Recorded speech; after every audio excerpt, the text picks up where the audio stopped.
নমস্কাৰ ফিল্ম ভাল পোৱা ৰাইজসকল। টক্সিক হৈছে অভিনেতা ইয়েছ আৰু পৰিচালক গীতু মোহন দাসৰ বহু প্ৰতীক্ষিত ড্ৰাগ একশ্যন থ্ৰিলাৰ চিনেমা KGF-ৰ ধাৰাবাহিক অভূতপূৰ্ব সফলতাৰ পিছত ইয়েছে এই চিনেমাখনক লৈ সমগ্ৰ ভাৰতবৰ্ষৰ দৰ্শকৰ মাজত এক ব্যাপক উৎসাহ দেখা গৈছে।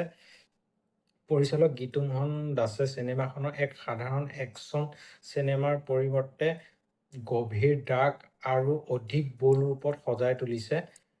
ইয়েছৰ অভিনয় KGF ৰকী ভাইৰ চৰিত্ৰটোৰ পৰা আঁতৰি আহি ইয়াত এক জটিল আৰু দয়া মমতা নথকাৰ চৰিত্ৰত প্ৰদৰ্শন কৰিছে।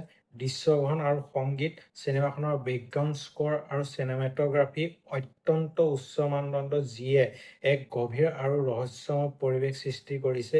এতিয়া ক'ব লৈছোঁ ফিল্মখনৰ ভাল আৰু বেয়া দিশ।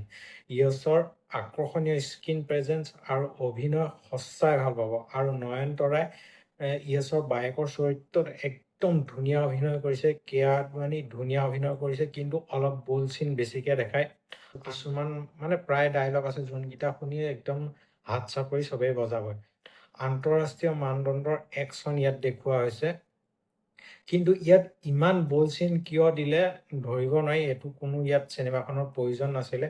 অতিৰিক্ত হিংসা দৃশ্যসমূহ সকলো দৰ্শকৰ বাবে উপযোগী নহয়, আৰু কিছুমান একশ্যন চিন কিয় দিছে ধৰিব নোৱাৰি। কোনে কিয় কাক কি কাৰণে মাৰিব আহিছে, কিয় মাৰি আছে, জাষ্ট অকল হাইপৰ কাৰণে এইটো কৰা হৈছে।